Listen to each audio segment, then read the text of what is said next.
Haleluya, puji nama Tuhan.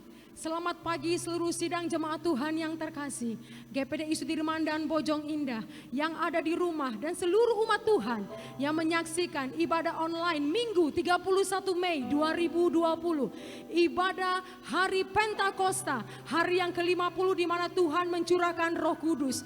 Oleh sebab itu, mari kita siapkan setiap hati kita. Pujian dan penyembahan hanya bagi nama Tuhan. Haleluya. Mari kita persiapkan setiap hati kita.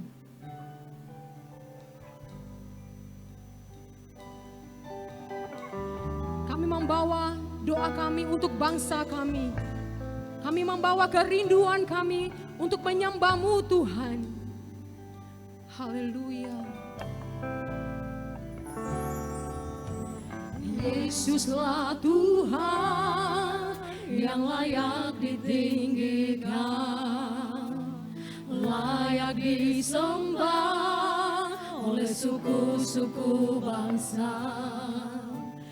Dengan darah-Mu Kau telah tebus bangsaku, genapi Tuhan firman-Mu atas negeriku.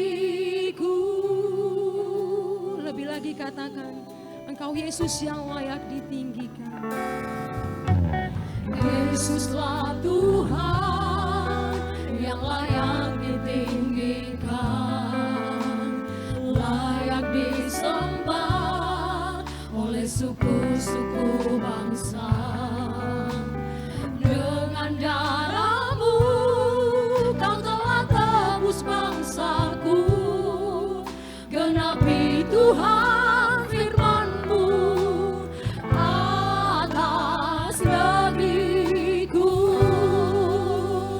Hatiku rindu melihat kemuliaan-Mu, hatiku rindu melihat curahan kuasa-Mu di tanah tercinta, negeriku Indonesia. Ku berdoa Indonesia, penuh kemuliaan-Mu Indonesia, bagi kemuliaan-Mu. Ya aku nyatakan kemuliaan-Mu, ya aku nyatakan curahan kuasa-Mu di tanah tercinta, negeriku Indonesia. Ku berdoa Indonesia, penuh kemuliaan-Mu Indonesia, bagi kemuliaan-Mu.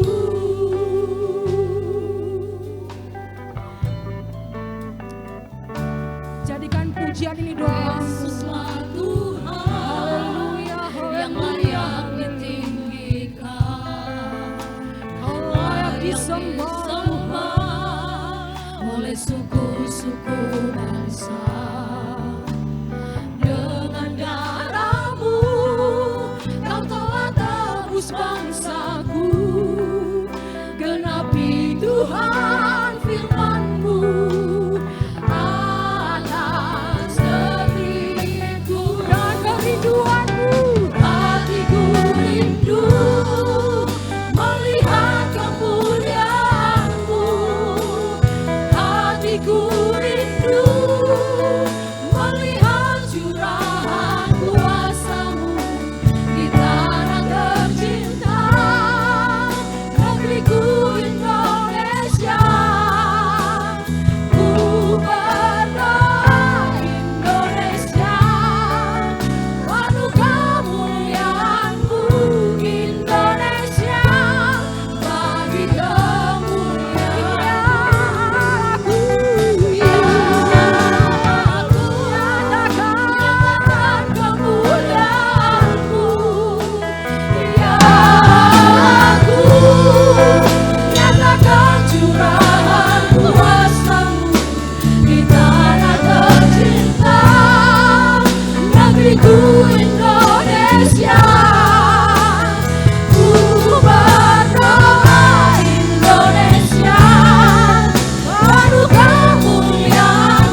kasih dan bersyukur Tuhan atas anugerah yang Tuhan limpahkan bagi setiap kami, sidang jemaat Tuhan.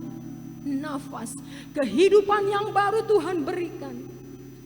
Pagi siang hari ini Tuhan, kami datang menghampiri Engkau. Kami rindu memuji, menyembah, mengagungkan Yesus Raja kami. Terima kasih Tuhan, terima kasih. Kami serahkan ibadah raya kami pada pagi siang hari ini dalam tangan kasih-Mu Tuhan. Terpuji nama-Mu Tuhan Yesus. Kami sudah berdoa dan mengucap syukur. Haleluya. Amin. Puji Tuhan. Sidang jemaat GPD Sudirman, GPD Bojong Indah. Seluruh jemaat yang menyaksikan ibadah streaming pada pagi dan siang hari ini. Hari ini adalah hari puncak di mana Tuhan mencurahkan kuasa-Nya bagi kita semua. Hari Pentakosta. Mari siapkan hatimu. Saya undang kita sama-sama bangkit berdiri. Kita ingin menyembah Tuhan. Buka hatimu. Izinkan Allah Roh Kudus menjamah hati dan kehidupanmu. Dia ada dimanapun engkau berada. Dia ada di sampingmu pada pagi hari ini.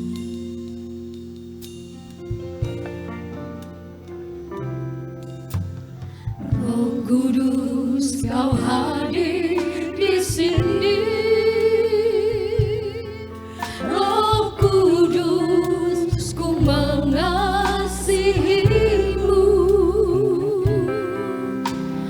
Kau lembut, Kau manis, Kaulah penghiburku, penolongku, diutus Bapa-Ku. Roh Kudus, Roh Kudus, Kau hadir di sini. Roh Kudus, ku mengasihimu.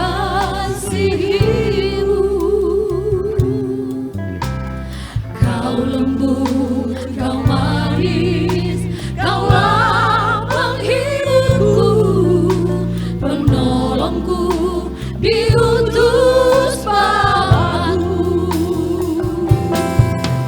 Ku buka hati untuk Roh-Mu Tuhan. Ku buka hati menyembah-Mu Yesus.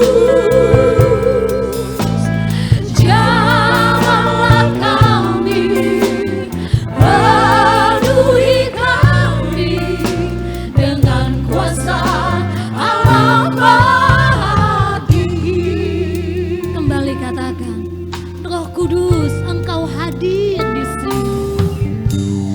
Roh Kudus, Kau hadir di sini. Roh Kudus, ku mengasihimu.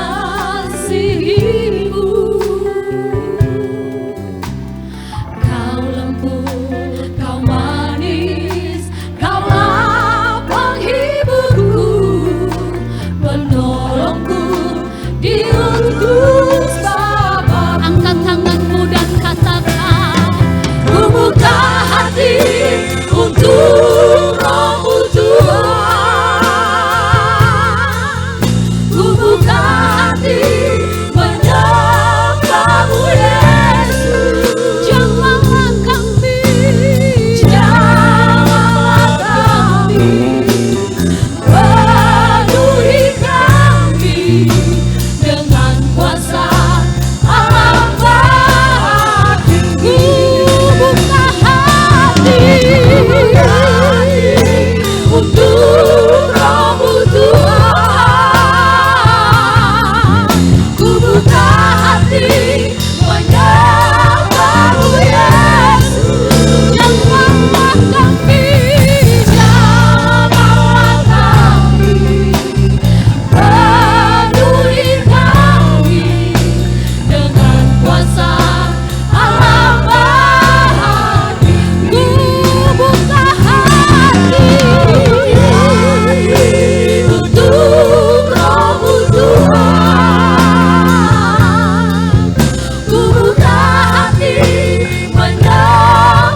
bersukacita karena kita memiliki Allah yang dahsyat, yang rohnya sudah tercurah atas saya dan saudara. Haleluya.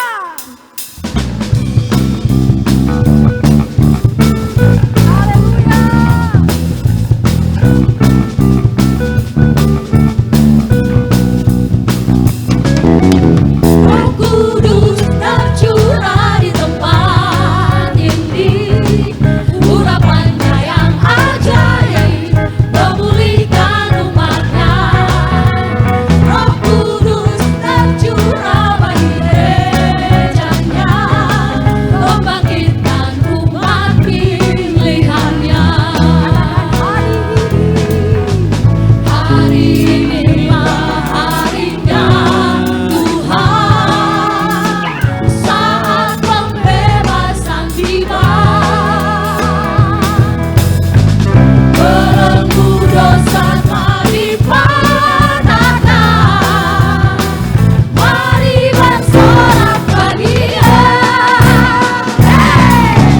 Anggur baru tercurah penuhi umatnya dengan sukacita.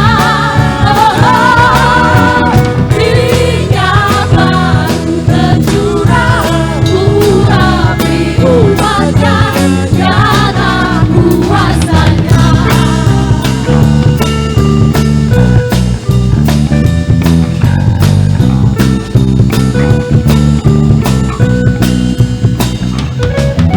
Roh Kudus tercurah di tempat ini, urapannya yang ajaib memulihkan umatnya. Roh Kudus tercurah bagi gerejanya, membangkitkan umat pilihannya. Hari inilah harinya Tuhan, saat pembebasan tiba. Belenggu dosa telah dipatahkan, mari bersorak bagi Dia. Anggur baru tercurah penuhi umatnya dengan sukacita. Minyak baru tercurah urapi umatnya dengan kuasanya. Anggur baru tercurah penuhi umatnya dengan sukacita. Minyak baru tercurah urapi umatnya, nyata kuasanya. Nyata kuasanya. Nyata kuasanya.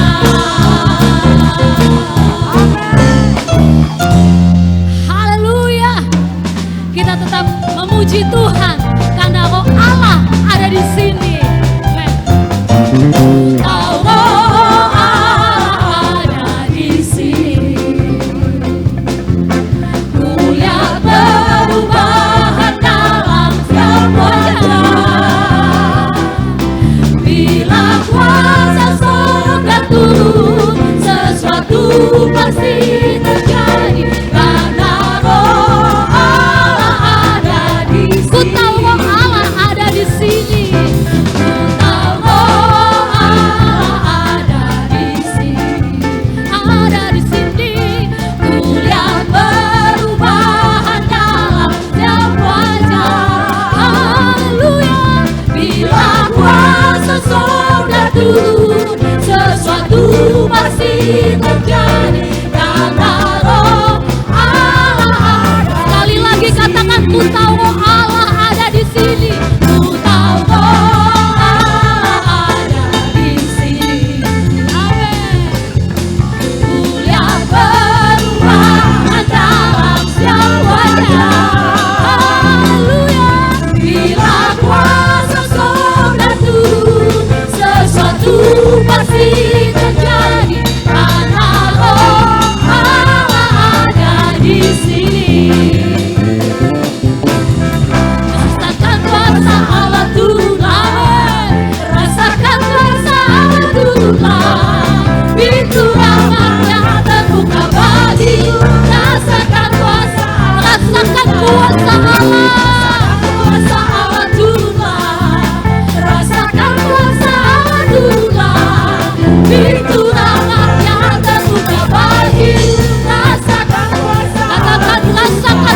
kuasa Allah Tuhan. Rasakan kuasa Allah Tuhan. Pintu rahmatnya terbuka bagimu. Rasakan kuasa Allah Tuhan. Api Yesus sudah menyala. Api Yesus sudah menyala. Api Kristus sudah menyala. Api Kristus sudah menyala. Api Kristus sudah menyala. Api Kristus. Sekali lagi api Kristus. Api Kristus sudah menyala. Api Kristus sudah menyala. Api Kristus sudah menyala. Api Kristus sudah menyala. Angkat tanganmu. Api Kristus sudah menyala.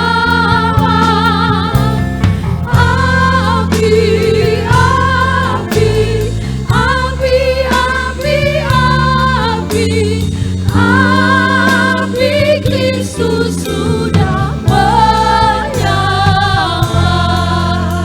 Berikan sorak-sorai yang paling terbaik bagi Tuhan. Tetap tinggal di dalam hadirat Tuhan. Rasakan kuasa Allah menjamah hatimu. Dia Roh Allah yang akan menjadi penolong hidupmu. Dia Roh Allah yang akan membebaskan. Dia Roh Allah yang memampukan setiap kehidupanmu. Pada pagi dan siang hari ini, biarlah Roh Allah memenuhi hati kita, seluruh jemaat Tuhan. Karena Dia, Yesus Kristus Tuhan.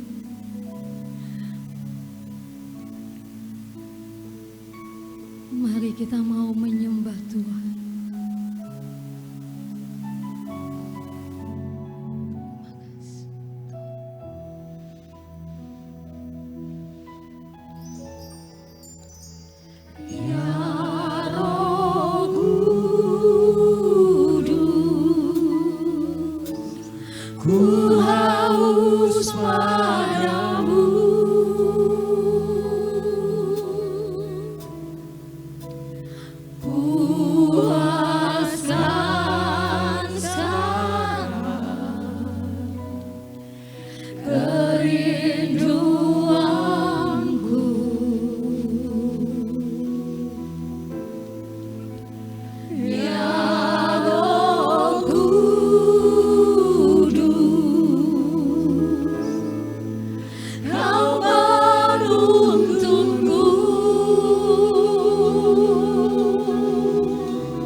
Sama-sama angkat tanganmu dan serukan.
percaya ada kuasa mujizat di dalam penyembahan pujian yang kami naikkan kepadamu Tuhan. Pada pagi siang hari ini Tuhan, kami rindu dan hati kami ditaburi oleh kebenaran firman-Mu Tuhan. Kami mau siapkan setiap hati kami Tuhan. Kuduskan layakkan setiap kehidupan kami Tuhan. Mengurapi hamba-Mu, Bapak Gembala Sidang yang terkasih, dalam membentangkan kebenaran firman-Mu, penyampaian firman Tuhan pada pagi siang hari ini Tuhan. Memberkati seluruh sidang jemaat Tuhan, bentuk kami Tuhan sesuai dengan kehendak Tuhan. Terima kasih Tuhan, terima kasih. Kami siap mendengarkan kebenaran firman-Mu dalam nama Tuhan Yesus Kristus. Haleluya. Amin.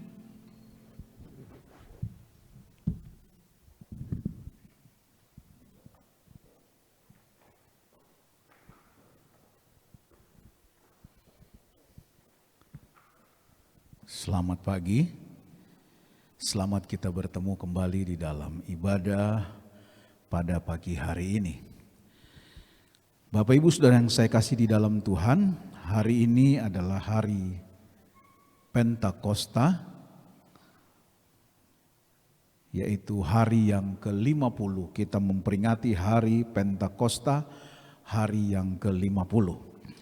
Dan pada pagi hari ini, saya akan menyelesaikan pelajaran berseri kita tentang 7 meterai, dan pada pagi hari ini kita akan belajar tentang meterai yang ke-7.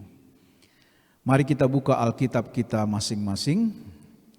Kita melihat firman Allah yang terdapat di dalam kitab Wahyu pasal 8 ayat yang pertama. Berkata demikian, Wahyu pasal 8 ayat yang pertama.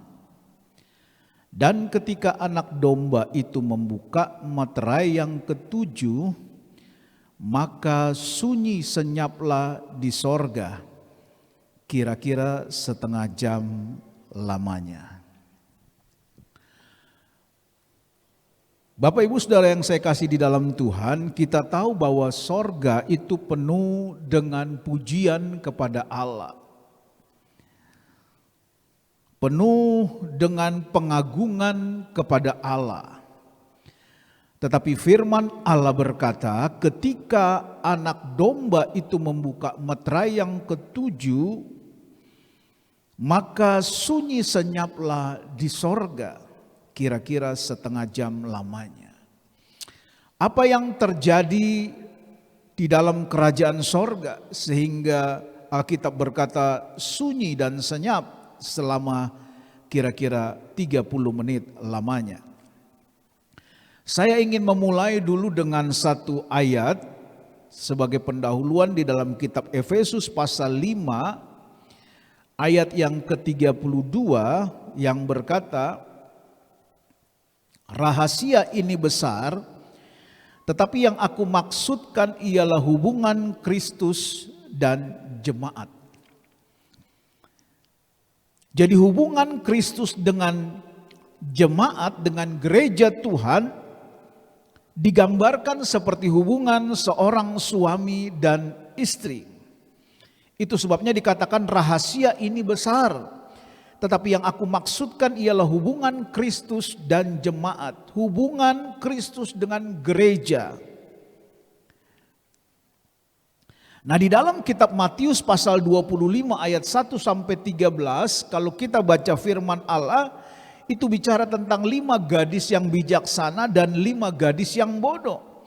Dalam Matius 25 ayat 1 sampai 13 ini tergambarlah bahwa bicara tentang 5 gadis yang bijaksana, yang bicara dari mempelai wanita Kristus yang akan menikah dengan Kristus sebagai mempelai pria.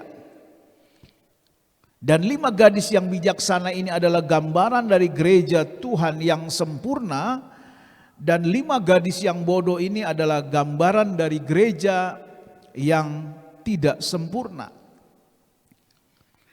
Nah, kita lihat lagi di dalam kitab Wahyu pasal 7 ayat 1 sampai 8. Wahyu pasal 7 ayat 1 sampai 8 ini juga menggambarkan bagian dari gereja yang sempurna, yang menandai statusnya sebagai perawan suci. Coba kita baca Wahyu 7 ayat 1 sampai ayat 4 saja. Kemudian daripada itu aku melihat 4 malaikat berdiri pada ke-4 penjuru bumi, dan mereka menahan ke-4 angin bumi supaya jangan ada angin bertiup di darat atau di laut atau di pohon-pohon. Dan aku melihat seorang malaikat lain muncul dari tempat matahari terbit. Ia membawa meterai Allah yang hidup, dan ia berseru dengan suara nyaring kepada ke-4 malaikat yang ditugaskan untuk merusakkan bumi dan laut. Katanya, janganlah merusakkan bumi atau laut atau pohon-pohon sebelum kami memeteraikan hamba-hamba Allah kami pada dahi mereka. Dan aku mendengar jumlah mereka yang dimeteraikan itu 144.000 yang telah dimeteraikan dari semua suku keturunan Israel. Nah, ini menggambarkan bagian dari gereja yang sempurna, yang akan dimeteraikan, disempurnakan oleh Tuhan sebelum datangnya masa pemerintahan antikristus. Baik Bapak Ibu Saudara sekalian, dalam meterai yang ke-7 dalam Wahyu pasal 8 ayat 1 ini saya akan mulai dengan bagian sebelum pernikahan. Sebelum pernikahan artinya sebelum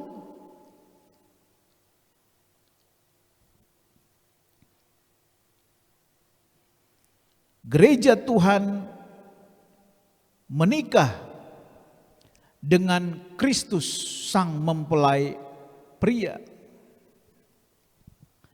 Tadi kita baca dalam Wahyu pasal 7 ayat 1 sampai 8, gereja yang sempurna dimeteraikan. Gereja yang sempurna dimeteraikan dengan cara memeteraikan 144.000 orang sebagai tanda miliknya. Jadi dalam Wahyu pasal 7 tadi ayat 1 sampai 4 yang tadi kita sudah baca itu adalah gereja yang sempurna dimeteraikan dengan cara memeteraikan 144.000 orang sebagai tanda miliknya. Nah, coba kita lihat sekarang kitab Daniel pasal 7 ayat 3 sampai 7.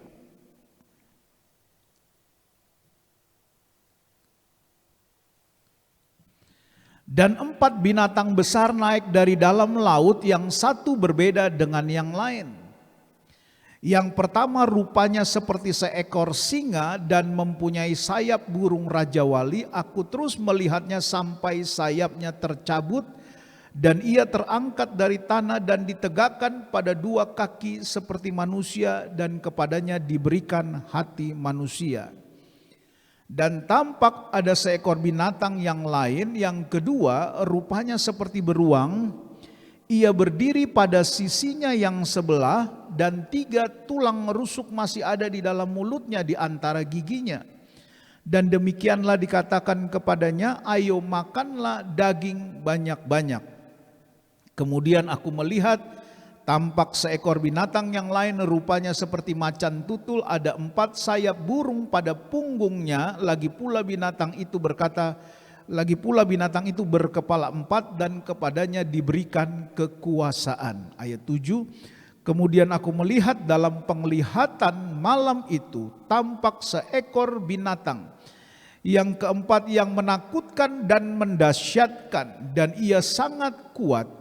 Ia bergigi besar dari besi, ia melahap dan meremukkan, dan sisanya diinjak-injaknya dengan kakinya. Ia berbeda dengan segala binatang yang terdahulu, lagi pula ia bertanduk 10. Kitab Daniel ini menggambarkan penglihatan yang dilihat oleh Daniel. Nah, kalau kita lihat saudara, dalam ayat yang ketiga, coba kita lihat Daniel 7 ayat yang ketiga.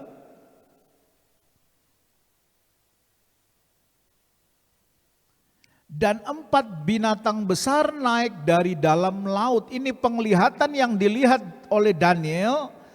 4 binatang besar naik dari dalam laut, yang satu berbeda dengan yang lain. Ini bicara tentang munculnya 4 pemimpin dunia. Ayat yang keempat dikatakan tadi, yang pertama rupanya seperti seekor singa. Nah, ini binatang yang pertama adalah bicara tentang pemimpin dunia, yaitu kerajaan Mesir yang pernah menguasai dunia. Ayat yang kelima yang kedua adalah seekor binatang yang lain, rupanya seperti beruang. Nah, ini adalah gambaran dari pemimpin dunia, yaitu kerajaan Babel dengan pemimpinnya Nebukadnezar. Ayat yang keenam, kemudian aku melihat lagi tampak seekor binatang yang lain, rupanya seperti macan tutul, dan kepadanya diberikan kekuasaan. Ayat yang keenam ini bicara tentang pemimpin dunia, yaitu kerajaan Romawi. Nah, kalau kita lihat dalam sejarah, Mesir pernah memimpin dunia, Babel di bawah pemimpin Nebukadnezar pernah memimpin dunia, dan kerajaan Romawi pernah berkuasa memimpin dunia. Dan yang terakhir, yang ketujuh adalah, dikatakan yang ketujuh, kemudian aku melihat dalam penglihatan malam itu, tampak seekor binatang yang keempat, yang hebat, yang menakutkan dan mendahsyatkan, dan ia sangat kuat. Ia bergigi besar dari besi, ia melahap dan meremukkan, dan sisanya diinjak-injaknya dengan kakinya. Ia berbeda dengan ketiga binatang. Artinya binatang yang keempat ini gambaran dari pemimpin dunia yang akan menguasai dunia ini. Berbeda dengan kerajaan Mesir, berbeda dengan kerajaan Babel, berbeda dengan kerajaan Romawi. Dan pemimpin yang keempat ini ialah antikristus yang akan menjadi diktator dunia. Jadi kesimpulannya kita kembali melihat ke Wahyu 7.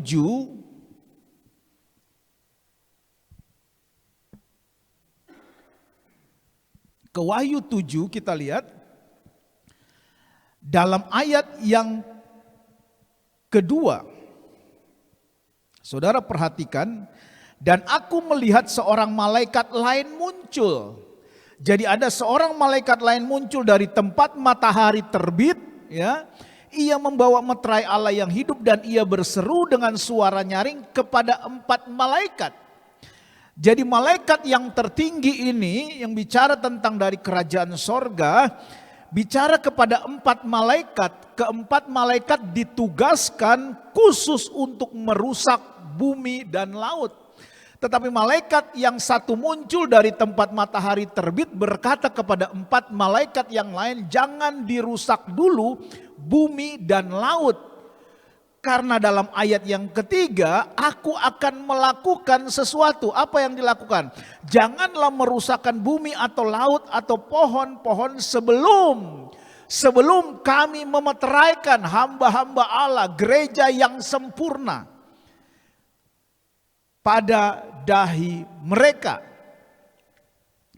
Jadi kesimpulan, keempat malaikat ditugaskan menahan angin mengandung arti bahwa antikristus yang digambarkan sebagai binatang yang keempat dalam Daniel pasal 7 tadi, yang menakutkan dan dahsyat itu akan ditahan. Dengan kata lain, antikris akan ditahan dan belum akan menyatakan diri sebelum gereja, hamba-hamba Allah, gereja yang sempurna dimeteraikan. Jadi sebelum antikristus muncul, binatang keempat, maka Allah akan menahan sebelum hamba-hamba Allah, gereja yang sempurna ini dimeteraikan. Jadi hamba-hamba Allah, gereja yang sempurna ini akan dimeteraikan terlebih dahulu oleh Allah. Kemudian gereja yang sempurna akan menikah dengan Kristus.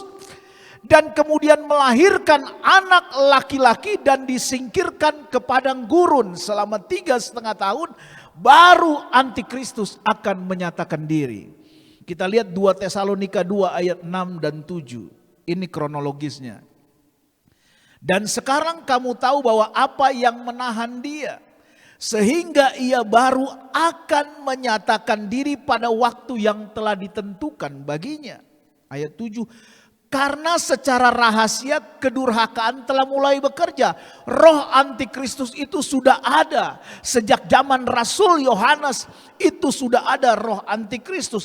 Tetapi oknum antikristus itu belum muncul, belum menyatakan diri. Tetapi sekarang masih ada yang menahan. Siapa yang menahannya? Hamba-hamba Allah, gereja Tuhan yang sempurna. Dan kalau yang menahannya itu telah disingkirkan, telah dimeteraikan, menikah dengan Kristus, melahirkan anak laki-laki dan disingkirkan ke padang gurun selama 3,5 tahun, baru antikristus itu, binatang yang keempat yang dilihat oleh kitab Daniel itu akan muncul dan menyatakan diri. Jadi Allah itu luar biasa. Dia akan memeteraikan dulu hamba-hamba Allah, gereja Tuhan yang sempurna. Dia akan memproteksi gereja Tuhan yang sempurna sebelum oknum antikristus itu menyatakan diri. Kita mau lihat tujuan daripada pemeteraian. Tujuan daripada pemeteraian adalah, saya catat yang pertama, Tujuan pemeteraian adalah jaminan untuk kita menerima janji-janji Allah secara penuh. Coba kita lihat Efesus 1 ayat 13 dan 14. Efesus 1 ayat 13-14 berkata, di dalam Dia kamu juga, karena kamu telah mendengar firman kebenaran, yaitu Injil keselamatanmu. Di dalam Dia kamu juga ketika kamu percaya dimeteraikan dengan Roh Kudus yang dijanjikannya itu. Ayat 14. Dan Roh Kudus itu adalah jaminan bagian kita sampai kita memperoleh seluruhnya, yaitu penebusan yang menjadikan kita milik Allah untuk memuji kemuliaannya. Jadi tujuan pemeteraian terhadap gereja Tuhan, hamba-hamba Allah, jaminan untuk kita menerima janji-janji Allah secara penuh. Yang kedua, tujuan pemeteraian adalah bahwa sebagai tanda bahwa kita adalah milik Allah. 2 Korintus 1 ayat 21 dan 22. Sebab Dia yang telah meneguhkan kami bersama-sama dengan kamu di dalam Kristus adalah Allah yang telah mengurapi. Ayat 22. Memeteraikan tanda miliknya atas kita. Dan yang memberikan Roh Kudus di dalam hati kita sebagai jaminan dari semua yang telah disediakan untuk kita. Luar biasa Allah itu. Kita adalah milik Allah dan kita memiliki jaminan dari semua yang telah disediakan untuk kita. Dan yang ketiga saudara, tujuan pemeteraian adalah jaminan pemeliharaan Allah terhadap berbagai hal yang akan kita hadapi. Sebentar menjelang Yesus datang, kita akan menghadapi banyak masalah, banyak persoalan, banyak hal saudara. Tetapi ada jaminan pemeliharaan Allah terhadap berbagai hal yang akan kita hadapi menjelang kedatangan Yesus kedua kali. Itulah tujuan pemeteraian. Jaminan terhadap keadaan dalam Wahyu 8 ayat 7 sampai 11 yang bicara tentang sangkakala pertama dan sampai sangkakala yang ketiga. Kita lihat. Wahyu 8 ayat 7 sampai 11 apa yang dikatakan oleh Alkitab. Dan kita akan melihat jaminan pemeliharaan Allah terhadap berbagai hal yang akan kita hadapi menjelang Yesus datang. Sangkakala 1 sampai sangkakala yang ketiga. Lalu malaikat yang pertama meniup sangkakalanya dan terjadilah apa? Hujan es dan api bercampur darah dan semuanya itu dilemparkan ke bumi. Maka terbakarlah sepertiga dari bumi dan sepertiga dari pohon-pohon dan hanguslah seluruh rumput-rumputan hijau. Ayat 8. Lalu malaikat yang kedua meniup sangkakala yang kedua. Dan ada sesuatu seperti gunung besar yang menyala-nyala oleh api dilemparkan ke dalam laut. Dan sepertiga dari laut itu menjadi darah. Saudara bisa bayangkan bumi ini lebih besar laut. Ya. Laut itu sangat besar. Bayangkan kalau sepertiga. Nah, ayat 9 kita lihat. Dan matilah sepertiga dari segala makhluk yang bernyawa di dalam laut. Dan binasalah sepertiga dari semua kapal. Ayat 10. Lalu malaikat yang ketiga, ini sangkakala yang ketiga, meniup sangkakalanya dan jatuhlah dari langit sebuah bintang besar. Menyala-nyala seperti obor dan ia menimpa sepertiga dari sungai-sungai dan mata-mata air. Ayat 11, nama bintang itu ialah Absintus dan sepertiga dari semua air menjadi Absintus dan banyak orang mati karena air itu sebab sudah menjadi pahit. Nah, tujuan pemeteraian adalah agar kita dipelihara Allah pada saat sangkakala pertama sampai sangkakala ini terjadi, saudara. Dan pada saat sangkakala pertama sampai sangkakala ketiga itu terjadi, kita semua akan menyaksikan. Kita semua akan menyaksikan. Karena pada saat itu terjadi gereja Tuhan belum disingkirkan. dan akan menyaksikan akibat peniupan sangkakala. Kita akan melihat terjadinya akibat peniupan sangkakala 1 sampai sangkakala ketiga. Tetapi karena gereja sudah dimeteraikan, maka gereja tidak akan kena malapetaka. Yang percaya katakan amin. Keadaannya sebentar sama seperti bangsa Israel di Goshen. Keadaannya sama seperti waktu bangsa Israel di Goshen.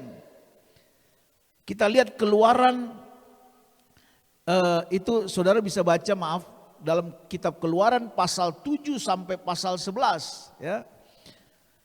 Itu keadaannya sama seperti di Goshen. Jadi kita akan menyaksikan akibat peniupan sangkakala 1 sampai sangkakala 3. Dan karena gereja Tuhan telah dimeteraikan, sehingga gereja Tuhan tidak bisa lagi jatuh dalam dosa dan tidak akan terkena malapetaka apapun. Dan itulah yang dikatakan dalam kitab Mazmur pasal 91 ayat 7 sampai 9. Coba kita lihat Mazmur 91 ayat 7 sampai 9. Walau 1000 orang rebah di sisimu dan 10.000 di sebelah kananmu, tetapi itu tidak akan menimpamu. Ayat 8.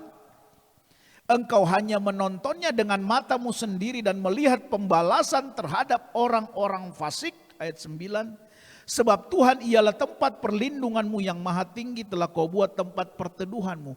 Suasana inilah yang akan terjadi ketika gereja sudah dimeteraikan tetapi belum disingkirkan ke padang gurun, akan menyaksikan akibat perbuatan peniupan sangkakala 1 dan 3, di mana kita akan menyaksikan Allah menghukum setiap orang-orang fasik, dan tidak akan satupun menyentuh keadaan kita karena kita sudah dimeteraikan dan diproteksi oleh Allah, sehingga kita akan melihat perbuatan-perbuatan Allah yang gagah perkasa. Kalau kita bisa bayangkan saat ini, begitu luar biasa Allah yang kita sembah. Ketika bangsa Israel di Goshen, bagaimana pertolongan Tuhan. Saya sudah berulang-ulang katakan, ketika bangsa Israel mengalami pertolongan Tuhan ketika Tuhan menghukum bangsa Mesir. Dan itu akan terjadi. Dan akan sama keadaannya ketika pada saat peniupan sangkakala 1 sampai 3, di mana gereja Tuhan, hamba-hamba Allah, umat Tuhan yang sudah dimeteraikan, kita akan menyaksikan akibat peniupan sangkakala itu. Tetapi malapetaka itu tidak akan menimpa kita. Karena ketika gereja Tuhan yang sempurna sudah dimeteraikan, dia tidak lagi dapat berbuat dosa dan tidak akan terkena malapetaka apapun. Dan itulah tujuan pemeteraian. Nah, kita kembali ke Wahyu 8 ayat 1. Wahyu 8 ayat 1 tadi berkata bahwa terjadi keadaan sunyi senyap di sorga selama 30 menit. Apa yang terjadi? Yang terjadi adalah Wahyu 8 ayat 1 itu adalah peristiwa saat pernikahan Kristus mempelai pria dengan gereja. Gereja yang sempurna, gereja yang dimeteraikan. Dan waktu terjadi pernikahan antara Kristus mempelai pria dengan gereja Tuhan yang sempurna yang adalah mempelai wanita, maka seluruh sorga menghormati keberadaan itu. Sehingga dikatakan sorga sunyi senyap selama kira-kira setengah jam lamanya. Pernikahan antara Kristus dengan gereja Tuhan. Dan dalam pernikahan antara Kristus mempelai laki-laki dengan gereja mempelai wanita adalah seluruh bagian dari orang-orang percaya secara universal yang telah disempurnakan terlibat di dalamnya. Di mana orang-orang yang menempati bagian yang paling spesifik atau rahim gereja terdiri dari 144.000 orang. Itulah sebabnya ketika anak laki-laki itu dilahirkan, ketika gereja Tuhan mempelai wanita melahirkan anak laki-laki itu,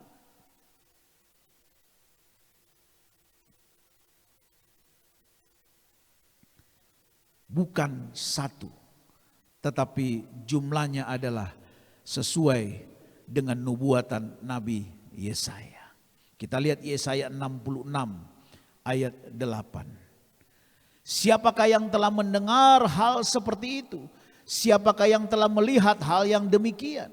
Masakan suatu negeri diperanakan dalam satu hari, atau suatu bangsa dilahirkan dalam satu kali? Namun baru saja menggeliat sakit, Sion sudah melahirkan anak-anaknya. Puji Tuhan. Kita lihat sekarang di dalam kitab Wahyu pasal 12 ayat 1 sampai 6. Ini bicara tentang gereja Tuhan yang sempurna, istri Kristus, dalam keadaan mengandung, bahkan sedang menantikan untuk melahirkan. Kita lihat Wahyu 12, kita mulai ayat 1 sampai 6. Maka tampaklah suatu tanda besar di langit, seorang perempuan, gereja yang sempurna, berselubungkan matahari dengan bulan di bawah kakinya, dan sebuah mahkota dari 12 bintang di atas kepalanya. Ayat 2. Ia sedang mengandung, jadi telah menikah. Kristus dengan gerejanya telah menikah. Dan dalam keluhan dan penderitaannya hendak melahirkan, ia berteriak kesakitan. Ayat 3. Maka tampaklah suatu tanda yang lain di langit, dan lihatlah seekor naga merah padam yang besar, berkepala 7 dan bertanduk 10, dan di atas kepalanya ada 7 mahkota. Ini iblis yang ingin memangsa anak laki-laki yang akan dilahirkan dari pernikahan antara Kristus dengan gereja Tuhan. Dan ekornya menyeret sepertiga dari bintang-bintang di langit dan melemparkannya ke atas bumi. Dan naga itu berdiri di hadapan perempuan yang hendak melahirkan. Jadi naga, iblis, setan tua itu siap memangsa anak laki-laki hasil pernikahan antara Kristus sebagai mempelai pria dengan gereja Tuhan mempelai wanita, untuk menelan anaknya segera sesudah perempuan itu melahirkannya. Ayat 5. Maka ia melahirkan seorang anak laki-laki yang akan menggembalakan semua bangsa dengan gada besi.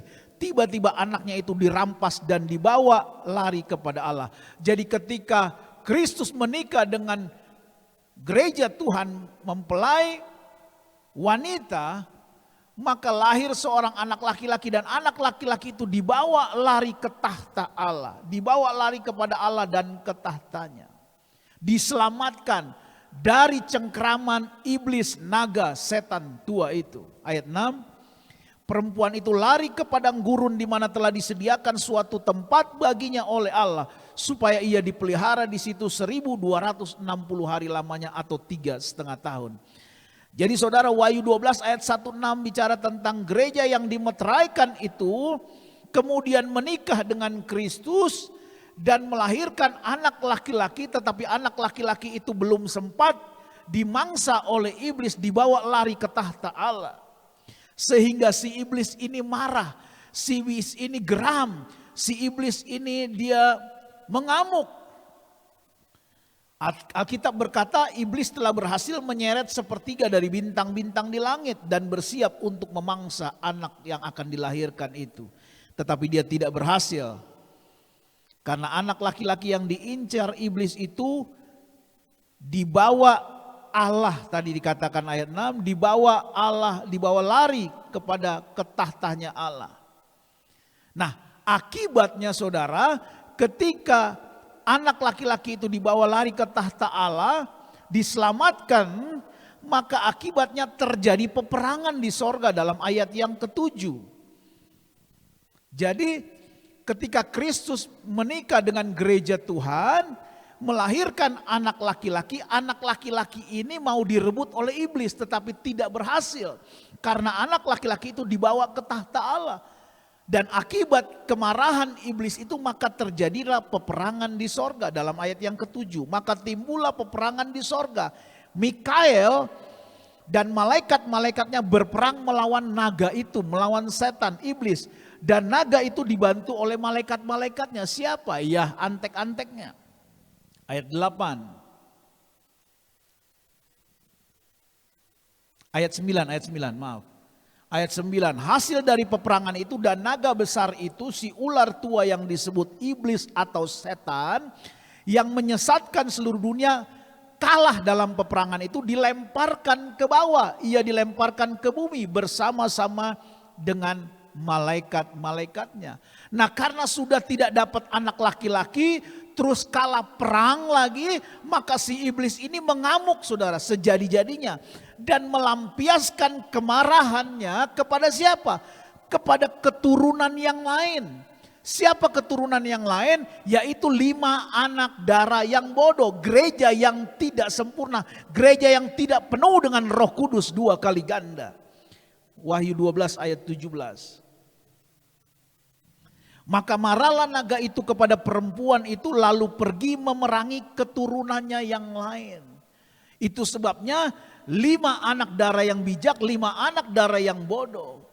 5 anak darah yang bijak bicara gereja Tuhan yang sempurna, yang sudah dimeteraikan, menikah dengan Kristus, melahirkan anak laki-laki dan disingkirkan ke padang gurun. Sementara iblis tidak mendapatkan hasil anak laki-laki tersebut dan kalah perang, maka dia mengejar gereja yang tidak sempurna, 5 anak darah yang bodoh, yaitu keturunannya yang lain. Lewat siapa iblis mengejar gereja yang tidak sempurna itu? Lewat antikristus. Jadi setelah proses itu saudara, maka iblis kemudian melantik tangan kanannya. Melantik tangan kanannya siapa? Yaitu antikristus. Dalam Wahyu 13 kita lihat. Wahyu 13 ayat 1 dan 2. Ayat 1 kita mulai. Wahyu 13 ayat 1, 2. Ayat 1 dulu. Dan ia tinggal berdiri di pantai laut. Lalu aku melihat seekor binatang keluar dari dalam laut, bertanduk 10 dan berkepala 7. Di atas tanduk-tanduknya terdapat 10 mahkota dan pada kepalanya tertulis nama-nama hujat. Ayat 2. Binatang yang kulihat itu serupa dengan macan tutul dan kakinya seperti kaki beruang dan mulutnya seperti mulut singa. Dan naga itu, perhatikan saudara lihat, dan naga itu iblis atau setan memberikan kepadanya apa? Kekuatannya dan tahtanya dan kekuasaan yang besar. Jadi naga, setan, iblis mengadakan pelantikan kepada antikristus dengan memberikan kekuatan iblis, tahta iblis dan kekuasaan iblis yang besar. Itulah pelantikan antikristus. Dan saat itulah antikristus menyatakan diri. Dalam Wahyu 13 ayat 5. Wahyu 13. Dan kepada binatang itu diberikan mulut yang penuh kesombongan dan hujat. Kepadanya diberikan juga, perhatikan. Kepadanya artinya antikristus itu diberikan kuasa oleh iblis, oleh setan, oleh ular tua itu. Kuasa untuk melakukannya selama 42 bulan atau 3,5 tahun. Jadi kronologisnya gereja Tuhan yang sempurna itu menikah, saudara, dimateraikan, baru menikah dengan Kristus, melahirkan anak laki-laki, kemudian disingkirkan ke padang gurun. Iblis melantik antikristus dan mulailah masa pemerintahan antikristus.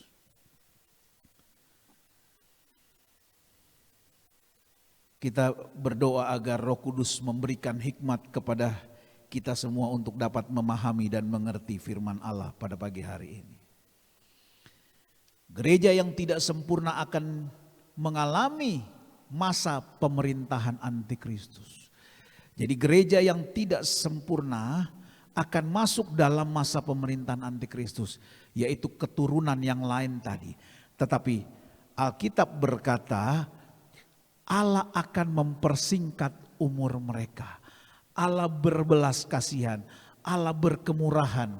Karena gereja yang tidak sempurna pun adalah sebetulnya gereja yang telah mengalami kepenuhan Roh Kudus, telah mengalami firman Allah, tetapi mereka tidak siap dengan minyak seperti 5 anak darah yang bodoh.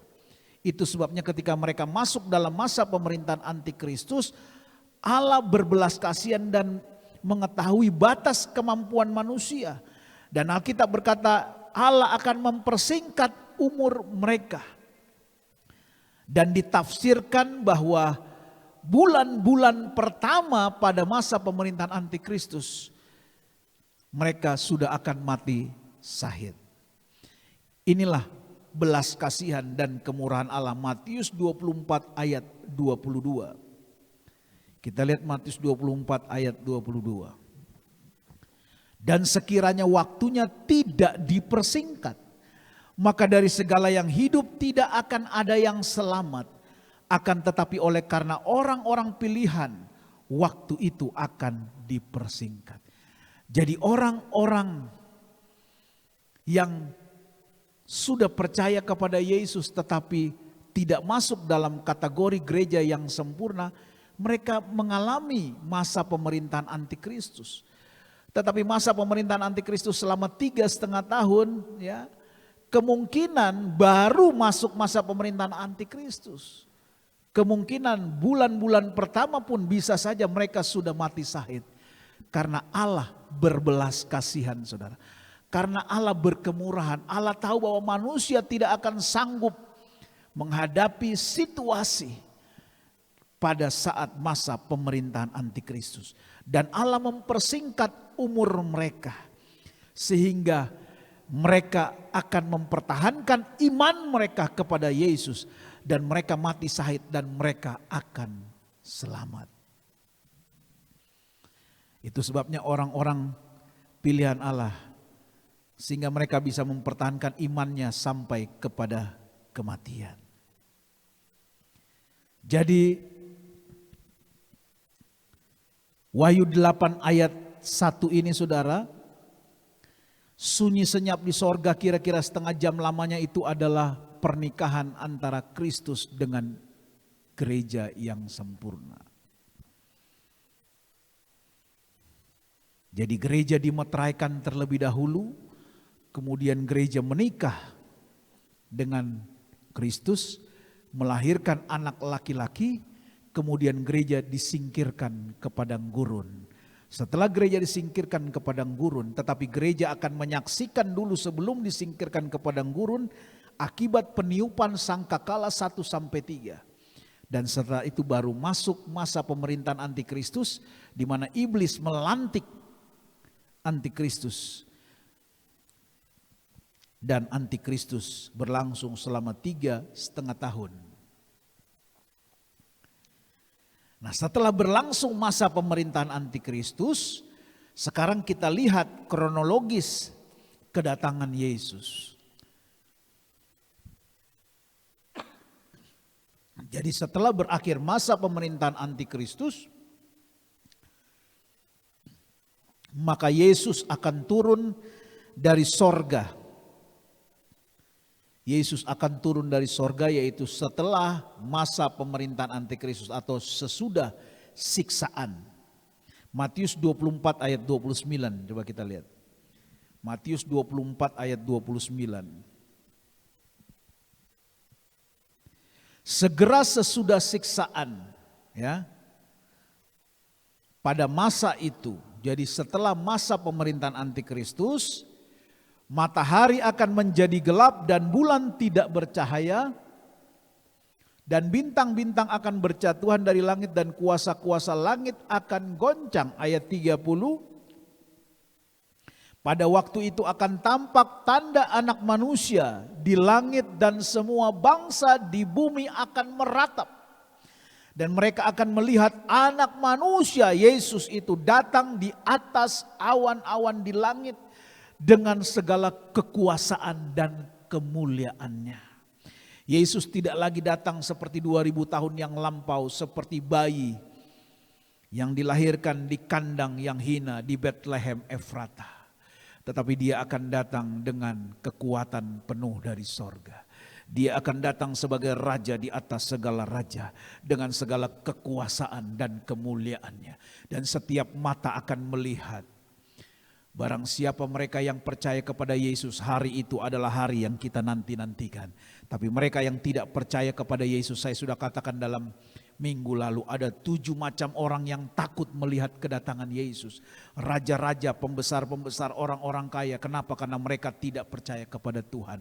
Kedatangan Allah sebagai Raja di atas segala raja itu membuat ketakutan yang mengerikan bagi orang-orang yang tidak percaya kepada Tuhan. Karena mereka akan siap menerima cawan murka Allah.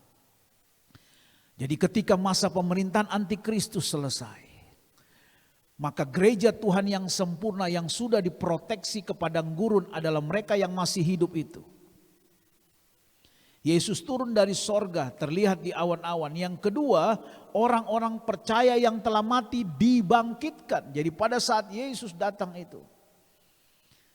Yang kedua, orang-orang percaya yang telah mati dibangkitkan. Siapa orang-orang percaya yang telah mati dibangkit? Yaitu semua orang saleh sejak dunia dijadikan dan orang percaya kepada Tuhan Yesus Kristus dan orang-orang yang mati syahid sebelum masa pemerintahan antikristus. Dan juga semua orang percaya yang mati syahid yang mempertahankan iman mereka. Jadi saudara-saudara kita, kekasih-kekasih kita, orang tua kita, bapak, ibu kita atau siapapun saudara kita, orang-orang yang takut akan Tuhan yang mati di dalam Yesus, ketika Yesus datang turun dari sorga di awan-awan, maka orang-orang percaya itu yang telah mati dibangkitkan. 1 Tesalonika 4 ayat 16 kita lihat.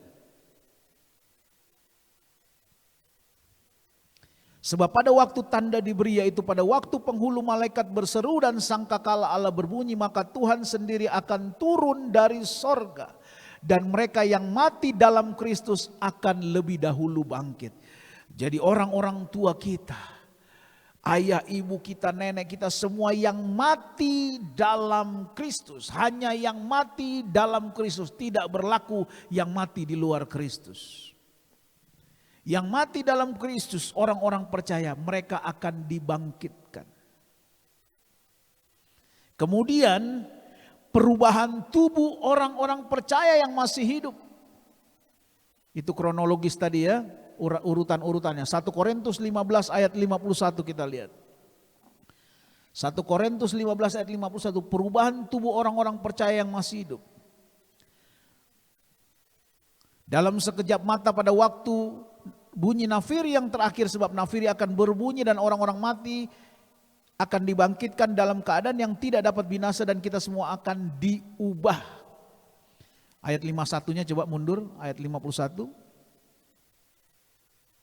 Sesungguhnya aku menyatakan kepadamu suatu rahasia, kita tidak akan mati semuanya, tetapi kita semuanya akan diubah. Siapa yang tidak mati semuanya? Yaitu gereja Tuhan, orang-orang percaya yang disingkirkan tadi.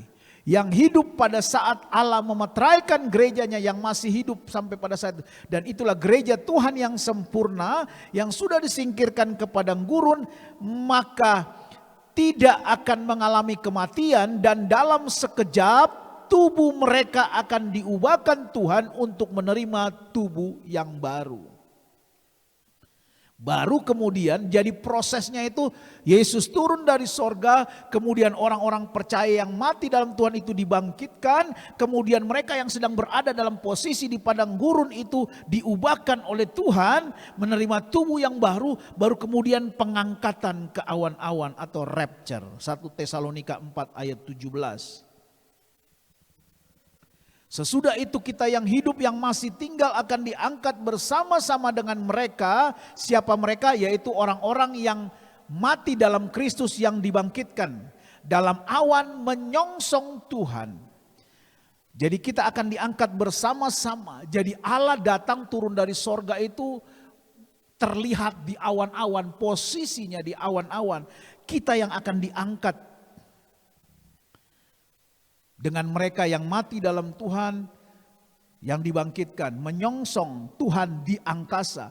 Demikianlah kita akan selama-lamanya bersama-sama dengan Tuhan. Jadi orang-orang percaya yang dibangkitkan dan orang-orang percaya gereja Tuhan yang sempurna yang diubahkan Tuhan, kita akan diangkat Tuhan bersama-sama menyongsong Tuhan di angkasa. Dan itulah hari yang penuh dengan kemuliaan, hari yang penuh dengan kita nanti-nantikan. Buat mereka yang tidak percaya kepada Tuhan itu adalah hari yang mengerikan dan menakutkan karena mereka siap menerima cawan murka Allah. Tapi bagi kita orang percaya itu adalah hari-hari yang kita nanti-nantikan.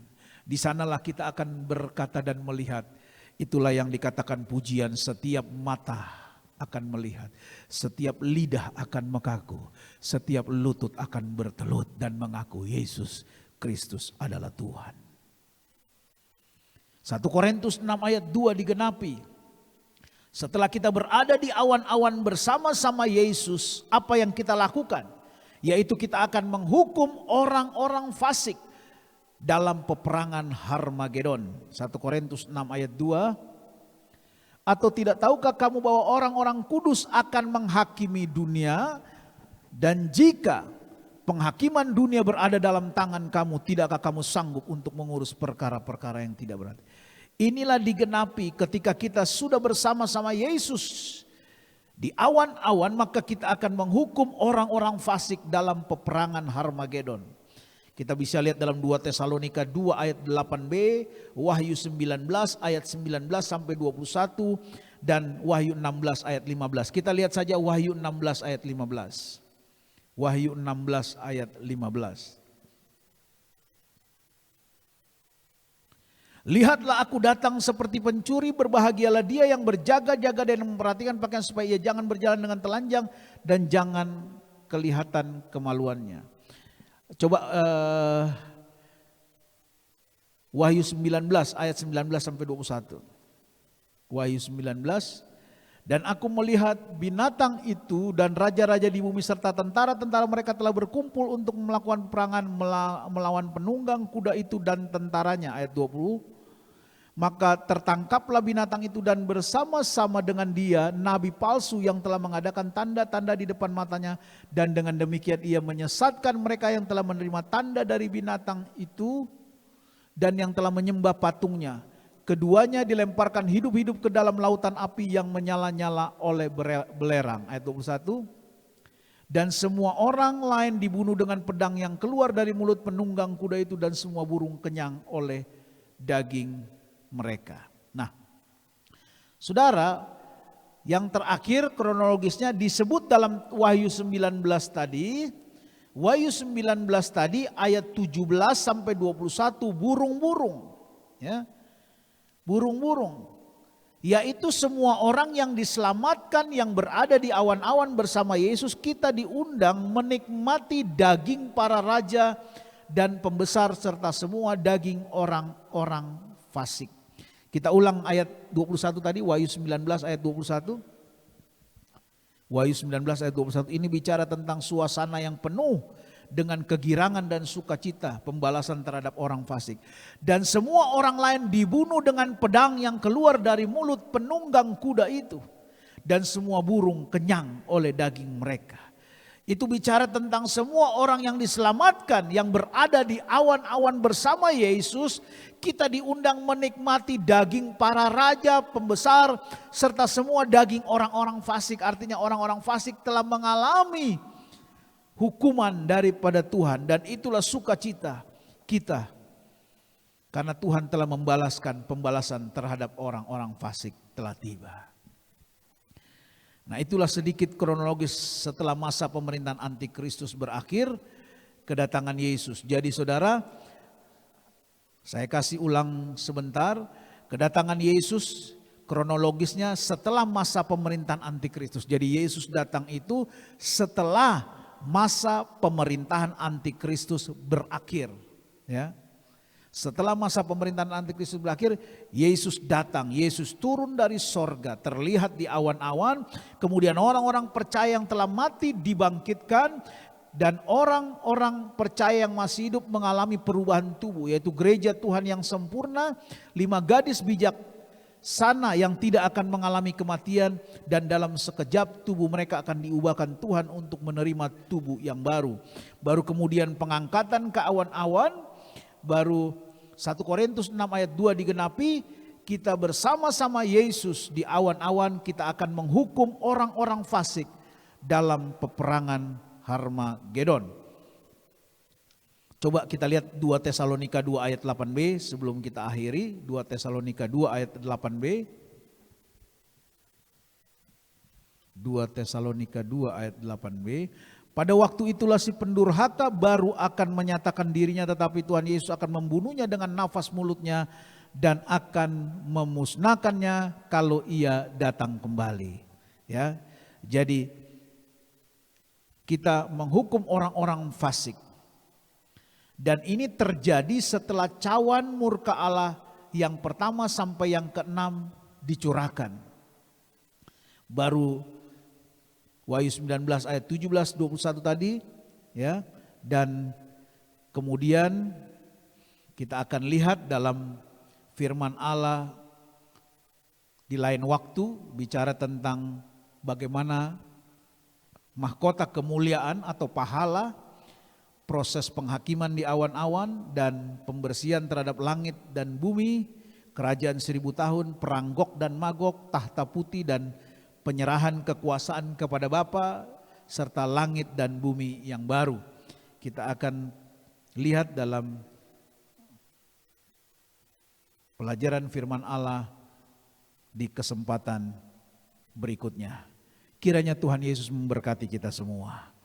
Mari kita tundukkan kepala, kita akan berdoa, kita nyanyikan pujian kepada Tuhan.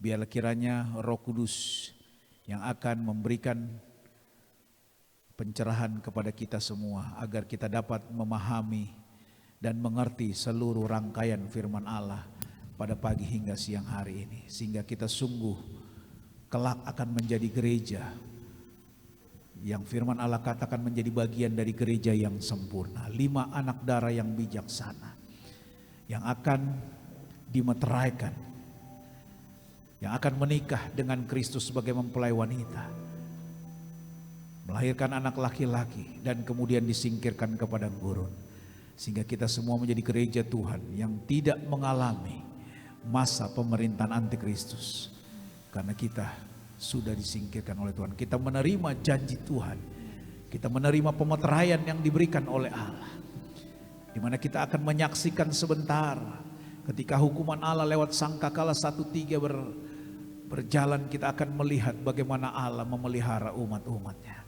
bagaimana Allah memelihara gerejanya yang sempurna.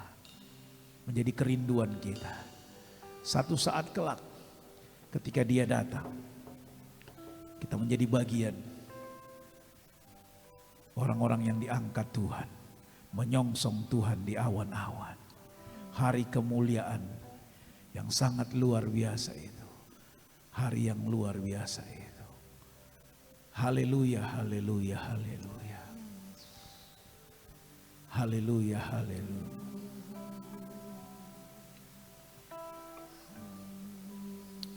Haleluya.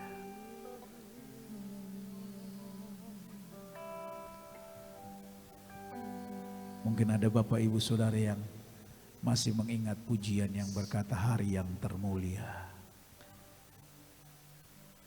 WL dan singers bisa menyanyikan pujian ini.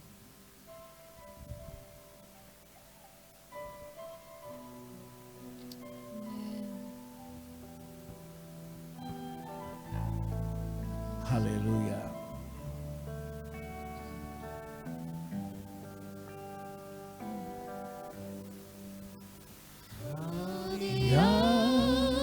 Termulia bila ku jumpa Dia, memandang wajah Yesus, Juru selamat yang setia, Dia pegang tanganku dan pimpin sampai sorga. Hari yang penuh bahagia. Mari angkat tanganmu Bapak Ibu Saudara sekalian yang ada di rumah. Oh haleluya. Hari yang termulia bila ku Dia memandang wajah Yesus, Juru Selamat yang setia. Dia pegang tanganku dan pimpin sampai sorga. Hari yang perubahan. Sama-sama katakan, inilah hari yang termulia yang kita nanti-nantikan. Haleluya. Hari yang termulia. Amin. Haleluya. Haleluya. Oh, haleluya. Tiada saat yang paling indah dan tiada saat yang paling berbahagia dalam hidup ini ketika kami dapat bertemu muka dengan muka, dapat memandang Engkau, wajah kekasih jiwa kami, yaitu Yesus dan Juru Selamat kami. Amin. Oh, haleluya, haleluya. Amin. Ya lama-lama. Mari saudara yang ada di rumah masing-masing, kita nyanyikan pujian ini dengan sungguh-sungguh, dengan mengangkat tangan. Katakan dari dalam hatimu yang paling dalam, inilah waktu yang kami tunggu. Inilah waktu yang kami nantikan ketika kami dapat memandang, ketika kami dapat bertemu dengan Yesus, kekasih jiwa kami. Haleluya. Oh, haleluya, haleluya, haleluya, haleluya. Inilah saat yang paling berbahagia di dalam kehidupan. Haleluya, haleluya, haleluya.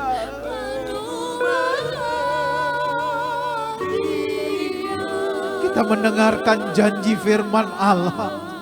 Kita mendengarkan janji firman Allah. Oh, Dia menyertai kita sampai pada kesudahan Allah. Di mana satu saat kelak kita akan bertemu dengan orang-orang yang kita kasihi. Orang-orang yang sudah mendahului kita. Ketika Yesus datang, mereka akan bangkit. Oh, haleluya, haleluya. Kita akan bertemu dengan orang-orang yang kita kasihi. Dan kita akan menyongsong Tuhan di awan-awan. Haleluya. Dan setiap mata akan melihat, setiap lidah akan mengaku, setiap lutut akan bertelut bahwa Yesus Kristus adalah Tuhan. Angkat tanganmu. Hari yang termulia, bila ku jumpa Dia, memandang wajah Yesus, Juru Selamat yang setia. Dia pegang tanganku dan pimpin sampai sorga. Hari yang perubahan. Katakan namaku di sanalah. Kita sambung dengan pujian yang berkata namaku di sanalah. Ketika kita bertemu dengan Tuhan. Haleluya, haleluya, haleluya, haleluya. Haleluya, haleluya. Haleluya, haleluya.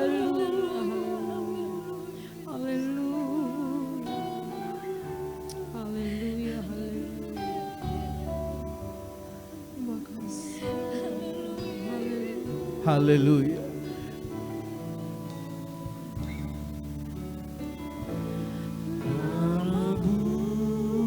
Haleluya. Haleluya. Haleluya.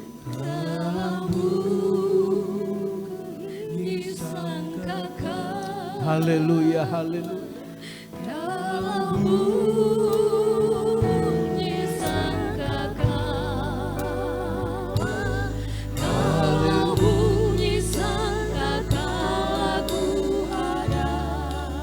haleluya. Haleluya, haleluya. Haleluya, haleluya, haleluya. Haleluya, haleluya.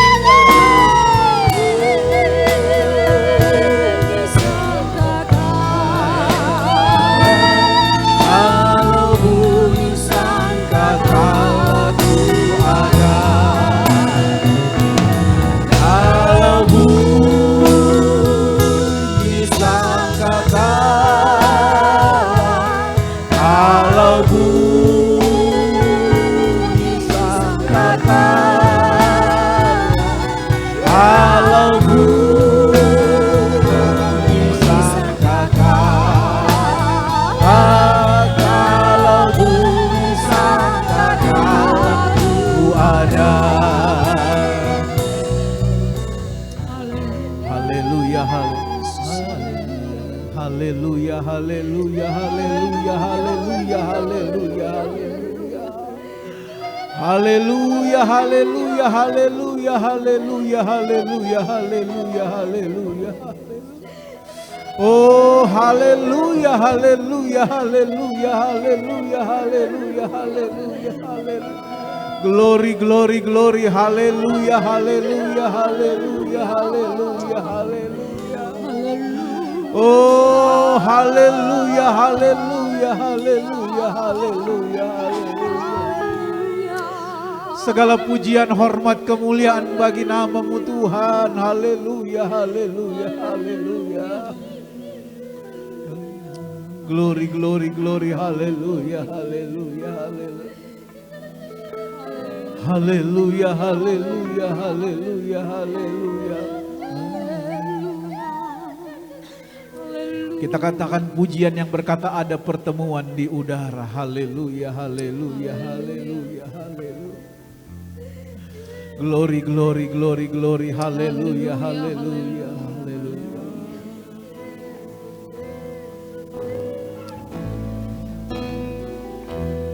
Ada pertemuan di udara, pertemuan yang manis.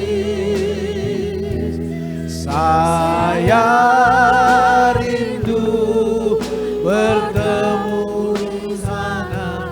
Amin. Jauh di udara,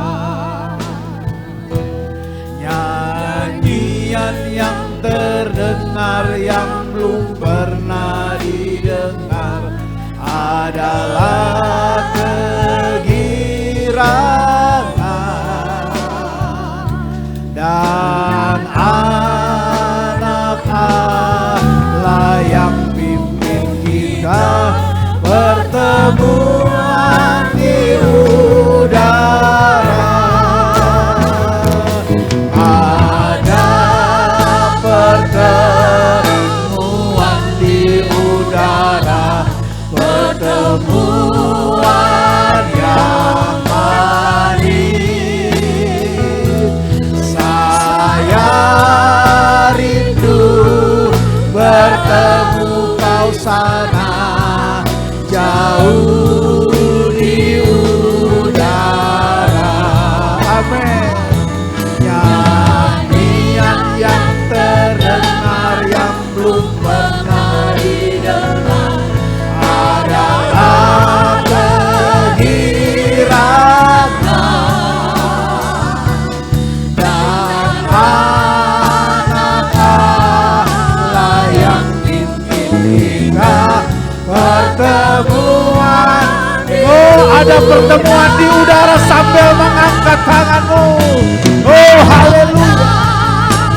Oh, suatu waktu yang sangat indah. Amin. Dia lama-lama, dia lama sama. Haleluya, haleluya, haleluya. Saya rindu bertemu di sana, jauh di udara. Amin. Haleluya, haleluya. Oh, haleluya. haleluya, haleluya, haleluya. Adalah kehadirannya dan anak Allah yang tinggilah pertemuan di udara. Haleluya, haleluya, haleluya, haleluya, haleluya, haleluya. Segala pujian, hormat, kemuliaan hanya bagi nama-Mu Tuhan. Meteraikanlah setiap kebenaran firman-Mu Tuhan di setiap tanah hati kami Tuhan. Biar kami Tuhan senantiasa terus berjalan dalam kebenaran firman-Mu Tuhan. Siap menjadi gereja yang sempurna. Siap menjadi mempelai wanita Kristus. Yang saatnya kelak Tuhan, kami siap menyambut kedatangan Engkau. Terima kasih banyak Bapa di dalam sorga, terima kasih. Hamba-Mu yang penuh dengan kekurangan dan keterbatasan ini telah berhenti menyampaikan kebenaran firman Allah. Roh Kudus Engkau yang akan berkarya Tuhan. Roh Kudus Engkau yang akan Tuhan menerjemahkan setiap kebenaran firman ini di dalam setiap tanah hati umat-umat-Mu Tuhan. Sehingga mereka boleh mengerti dan memahami setiap kebenaran firman yang hamba sampaikan pada pagi siang hari ini. Mereka boleh hidup di dalam kebenaran firman-Mu. Sungguh Tuhan, waktu kedatangan-Mu tidak lama lagi. Sungguh tanda-tanda kegenapan dari kedatangan-Mu Tuhan, kami boleh lihat dan kami boleh rasakan. Tetapi penyertaan Allah sempurna atas setiap kehidupan. Tidak bergeser sedikit pun janji firman Allah atas hidup orang yang percaya. Kami percaya Tuhan. Dan kami berpegang terus pada kebenaran firman-Mu. Roh Kudus bungkus kami. Baharui kami dari hari ke hari Tuhan. Dan Roh Kudus memimpin kami. Dari kebenaran kepada kebenaran. Tuhan kepada seluruh kebenaran. Dan kami menjadi bagian daripada gereja yang sempurna.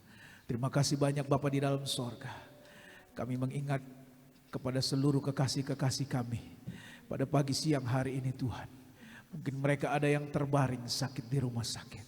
Allah Roh Kudus, Engkau hadir di tengah-tengah mereka. Engkau berkemurahan dan berbelas kasihan.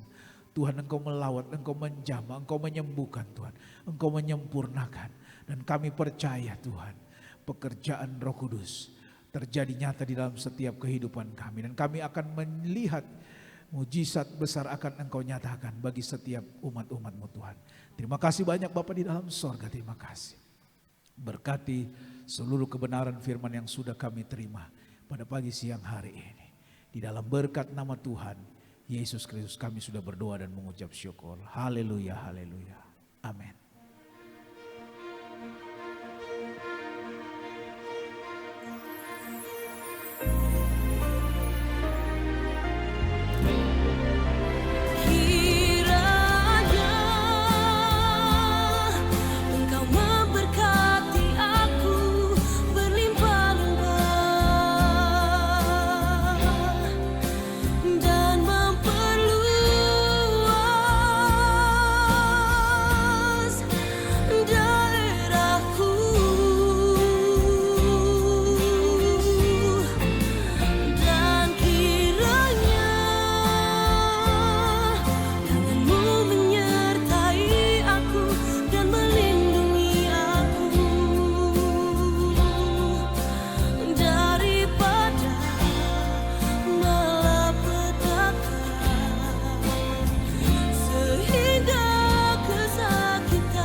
Puji Tuhan, siang hari ini kita sudah memuji dan mengagungkan Tuhan.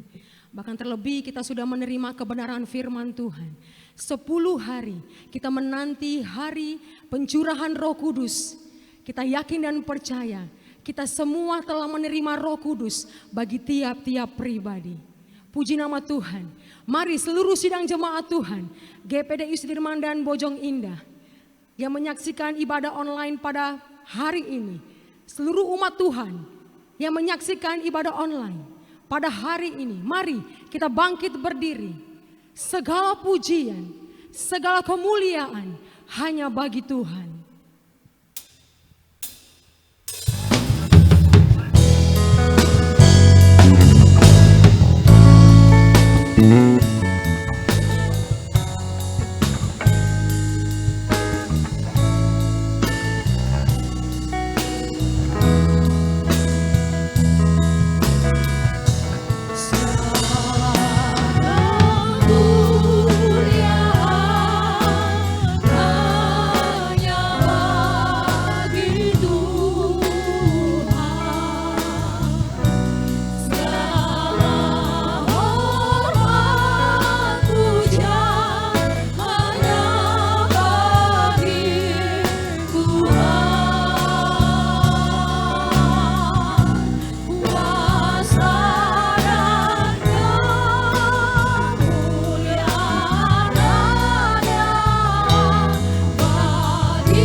Hati kami tertunduk kepadamu Tuhan Yesus. Segala pujian syukur kami naikkan hanya kepadamu. Kami telah memuji menyembah Engkau Tuhan. Kami telah mendengarkan sebagian kebenaran firman-Mu Tuhan. Engkau yang memeteraikan setiap firman-Mu di dalam setiap kehidupan kami Tuhan. Sehingga kami terus hidup dalam kebenaran firman-Mu. Terima kasih banyak Bapa di dalam sorga, terima kasih. Pada kesempatan pagi siang hari ini Tuhan. Kami bersyukur, kami berterima kasih buat anugerah-Mu yang begitu besar. Bagi seluruh keluarga besar sidang jemaat-Mu yang ada di tempat ini. Baik jemaat GPDI Sudirman maupun jemaat GPDI Bojong Indah. Dan itu sebabnya Tuhan pada kesempatan ini. Hamba serahkan seluruh kehidupan mereka ke dalam tangan-Mu. Seluruh keluarga besar sidang jemaat-Mu. GPDI Sudirman dan GPDI Bojong Indah ke dalam tangan-Mu. Mereka adalah umat-umat kepunyaan, mereka adalah milik-Mu Tuhan. Engkaulah jaminan hidup mereka Tuhan. Sebagaimana firman-Mu Tuhan. Dan Engkaulah seluruhnya dalam setiap kehidupan umat-Mu. Engkau yang menjaga, memelihara, menolong, membela, memberkati, dan memproteksi dari segala bentuk keadaan yang saat ini terjadi oleh kuasa darah-Mu, darah anak domba Allah yang tidak bercacat dan bercelah. Dan Engkaulah jaminan hidup mereka Tuhan. Engkau yang akan memberkati seluruh usaha, mata pencarian, warung, toko, dagang umat-umat-Mu Tuhan. Karena tidak pernah kekurangan cara Tuhan untuk memberkati setiap kehidupan orang-orang percaya. Terima kasih banyak Bapa di dalam sorga, kami serahkan semua ke dalam tangan-Mu Tuhan. Begitupun pekerjaan Tuhan yang ada di tempat ini, di GPD Sudirman maupun GPD Bojong Indah. Engkau yang empunya pekerjaan, Tuhanlah yang menjamin kelangsungan pekerjaan-Mu Tuhan. Dan Engkau yang memberkati kami semua, hamba-hamba-Mu Tuhan yang Engkau yang sudah memanggil, memilih, menetapkan kami, dan kami berjalan seturut dengan kehendak-Mu. Terima kasih banyak Bapa di dalam sorga, terima kasih. Berkati pemerintah bangsa dan negara kami Tuhan, melalui seluruh kebijakan yang sudah diambil Tuhan. Biar kiranya Tuhan berikan hikmat, kekuatan dan kemampuan untuk melakukan segala kebijakan yang telah ditetapkan oleh pemerintah dan bangsa negara kami. Dan kami percaya Tuhan di dalamnya ada pertolongan Tuhan. Karena di dalamnya gereja-Mu, umat-umat-Mu, hamba-hamba-Mu senantiasa berseru dan berdoa untuk bangsa ini Tuhan. Dan kami percaya Indonesia, kota Jakarta mengalami lawatan pemulihan. Dan kami percaya kesembuhan akan terjadi bagi setiap yang sakit. Tuhan, terima kasih banyak Bapa di dalam sorga, terima kasih. Terima kasih Tuhan buat pagi hingga siang hari ini Tuhan. Sekali lagi kami serahkan seluruh pelayanan ini ke dalam tangan-Mu. Memberkati para pelayan yang sudah ambil bagian hingga terselenggaranya ibadah online pada pagi siang hari ini Tuhan.